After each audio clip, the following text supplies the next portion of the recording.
verte. Tous les Brugeois sont dans le rectangle quasi. Et tous les Gantois aux abords du grand rectangle.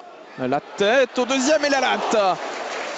La latte qui repousse cette tête d'Alphaba. Encore une fois, ce sont les défenseurs centraux qui étaient venus porter le danger là sur cette phase arrêtée. On repart du côté gantois. Et on relance correctement dans les pieds d'El Ganassi. Encore une fois, c'est très bien joué de la part d'El Ganassi. Jorgensen, il a du champ pour frapper. La balle repoussée par Verbis dans les pieds de Koulibaly. Et le poteau qui vient à la rescousse des Brugeois. Ce n'est pas terminé. Ljubijankic au deuxième poteau. Verbis de nouveau. Et un nouveau poteau de Koulibaly. Cette action va-t-elle se terminer? Eh bien oui, avec une frappe à côté de Yacine El Ganassi. Eh bien une action complètement folle dans ce match. Après 18 minutes de jeu, 2 poteaux dans la même action. Et les Brugeois peuvent remercier la chance sur cette phase. On revoit la frappe de Jorgensen dans un premier temps. Poteau d'Elimane Koulibaly. Et puis ça va encore être un peu du flipper ici avec une balle repoussée par Verbis. Koulibaly qui manque vraiment de chance sur cette action mais qui aurait dû conclure d'aussi près. Alors le premier but tombera-t-il sur phase arrêtée? Premier corner pour le cercle de Bruges. Déviation deuxième poteau et Dominique Fowley qui se loupe et qui est surtout allé percuter le poteau sur cette action. Invariablement, c'est encore El Ganassi qui donne ce coup de coin. Koulibaly, la tête, le sauvetage miraculeux de Verbis une deuxième fois. Et on dégage du côté de Neto. Et bien là, les Brugeois peuvent remercier leur gardien qui a encore fait des miracles sur cette action. On revoit la tête d'abord de Koulibaly. Et puis, c'est un peu chanceusement que Bram Verbis sort ce deuxième ballon. C'est toujours 0-0. Et ce n'est pas les occasions qui manquent du côté gantois. Mais on ne parvient pas à concrétiser pour l'instant. Nouveau coup de coin, El Ganassi dans le paquet. Ballon repoussé par Bram Verbis, pardon. Le but, non, c'est sauvé de la tête par Vian. Sur la ligne. Eh bien, décidément, ce ballon ne rentrera pas, sans doute pour les Gantois. En tout cas, pas dans cette première période. Si ça continue comme cela. Alors, on va revoir une nouvelle fois cette action avec la frappe manquée par Arzo. Et c'est Alphaba qui avait frappé sur le crâne finalement de Denis Vian. A priori, le ballon n'est pas rentré. Les Gantois qui reprennent la possession du ballon. Baric avec Smolders qui a un peu d'espace devant lui. Il va tenter de trouver El Ganassi. Voilà qui est fait.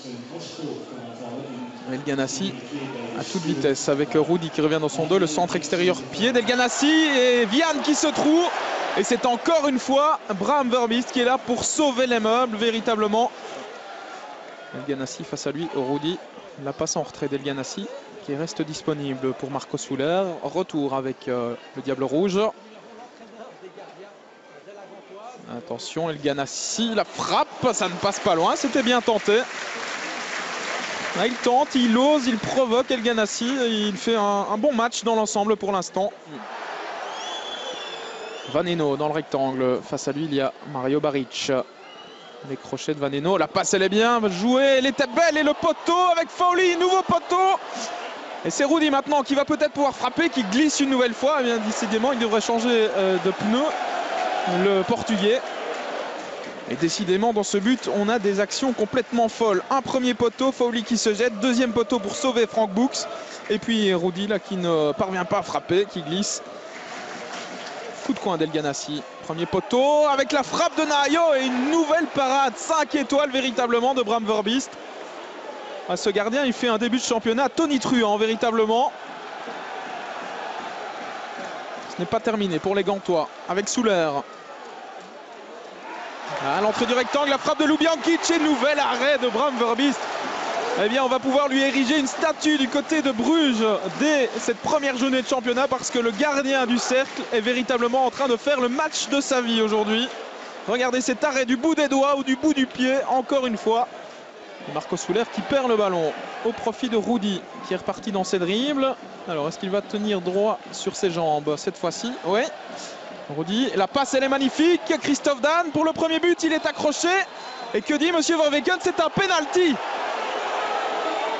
Penalty pour le cercle de Bruges. Eh bien, il va falloir revoir cette action parce que j'ai quand même l'impression que Christophe Dan est tombé à contre-temps dans cette action. Carte jaune par la même occasion pour Nahayo qui va être exclu. Voilà la première carte rouge des Gantois cette saison. Elle est pour Nahayo qui avait reçu une carte jaune après 17 minutes de jeu. Et pas de doute dans le regard de Monsieur Verweken. On va revoir ça avec Christophe Dan qui glisse véritablement tout seul. Ouais, il se trébuche dans son propre pied. Christophe Dan.